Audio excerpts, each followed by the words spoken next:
السلام علیکم. امید لرم چې ټیک ټاک به الله یو ښه او بد ساته.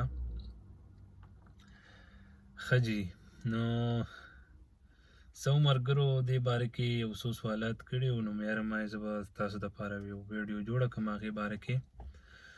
نو هغه دا وه چې لکه کله د پاکستان نه چې کوم سټوډنټس راځي یو کې ته، صحیح شو، نو هغو لږ کنفیوز وي. موږ په خپله چې رالو مطلب څه راته پته نه وه که نه، هر سړی چې نوی راځي د یو ځای نه بل ځای ته شفټ کېږي نو مسلې مسایل ورته راځي.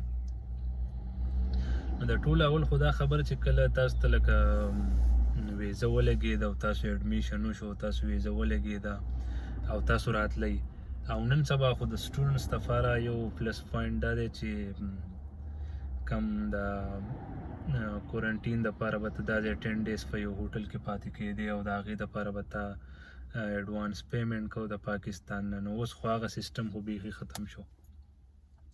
هغه هم یو غټه مسله وه که نه، سټوډنټس په هغه ځای نه به یې فیس جمع کړو، مطلب پیسې به یې جمع کړي د هوټل د کورنټین دپاره، او 10 ډیز به دا دی کې وو. نو یو بل مشکلات وو، بل پیسو نه هم سړی لږ کمزوري، نو سل مسلې به ورته وي. اوس چې دی نو اوس ډیفرنټس کنټریز چې دي که نه هغه د ریډ لیسټ نه وتې دي، سپیشلی پاکستان، ځکه چې د پاکستان ډېر سټوډنټس را روان وو او مطلب هغو د دې دغه د لاسه ډېر مطلب سټاپ شوي هم وو، مسلې د سړي که نه هر سړي. نو اوس تاسو دپاره پلس پوینټ دا دی چې لکه پاکستان او ډیفرنټس کنټریز چې دي هغه د ریډ لیسټ نه ووتو، نو تاسو اوس لکه څنګه چې هلته ټیسټ میسټ تاسو وکړو نو ډایرکټ به راځئ، او لکه دلې بس تاسو خپل چې کوم اکوموډیشن یې مطلب خپل کزن سره پاتې کېږئ، یا مطلب رشته دارانو سره، یا چېرته ملګرو سره که نه د کلیوالو ملګرو سره، نو تاسو سټریټ اوی د هغو ځای ته تللی شئ.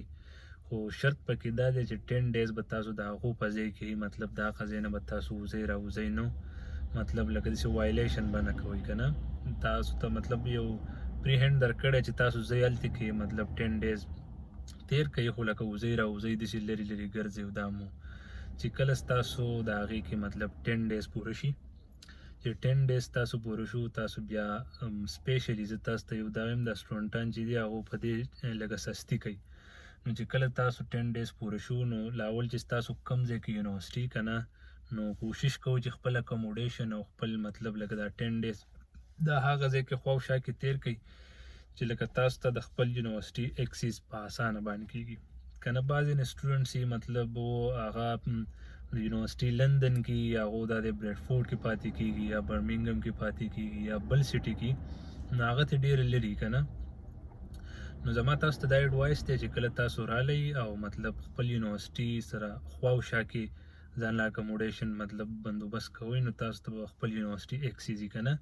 چې کله ستاسو 10 ډیز دلې مطلب پوره شو که نه، نو تاسو د هغې نه بعد به فرسټ اف آل تاسو څه کوئ چې مطلب د بعضې نه که خپله BRP به کلیکټ کوئ. سټوډنټ کوم چې کوم ستاسو BRP ویزئ دا به کلیکټ کوئ. نو د بعضې نه کسانو چې ډېر چند کسان چې هغو مطلب کم ایډرس ورکړی د پاکستان نه، نو د هغو BRP پاک ایډرس باندې هغو ته دغه شي فارورډ کړي که نه. بعضې نه پکې داسې وي چې هغو په تمه چې زموږ BRP به راشي او هغو خبر نه وي 20-30 مطلب ورځې هغو انتظار کوي BRP را نه شي.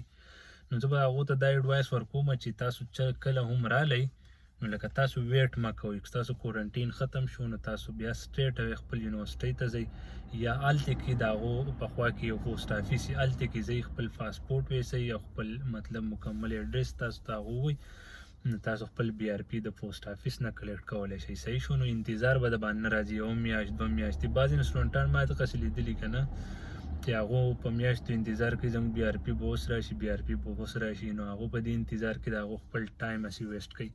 نو تاسو چې څنګه راشئ کورنټین یو ختم شي لړ به شئ، خپله BRP به کلیکټ کوئ د پوسټ آفیس نه یا د یونیورسټۍ نه، به تاسو د هغو مطلب کال به ورته وکړئ، هغو به تاسو انفارم کړي چې ستاسو BRP پوسټ آفیس کې ده یا تاسو یونیورسټۍ نه کلیکټ کولی شئ که نه. نو دا خبره به ستاسو دپاره ډېره غوره یو فایدهمند وي چې کله ستاسو BRP راشي، تاسو BRP کلیکټ کړه، د دې نه بعد بیا فردر نور چې کوم سټیپس دي هغې باندې به هم زه تاسو ته ویډیو جوړه کړمه چې دا ډېر امپارټنټ سټیپس دي، ځکه چې دلې راتلی دي او BRP چې څنګه کلیکټ شوه د دې نه فردر بیا نور سټیپس دي او ډېر امپارټنټ دي د سټوډنټس دپاره. نو هغې دپاره به زه تاسو ته یو بله ویډیو جوړه کړم. ویډیو ځکه نه اوږدوم داسې بیا خلک بور کوي، نو انشاءالله نیکسټ ویډیو کې به زه تاسو ته په هغې باندې د هغې سره مطلب تاسو سره ډسکشن وکړم. صحیح شو؟ ډېره مننه. السلام علیکم.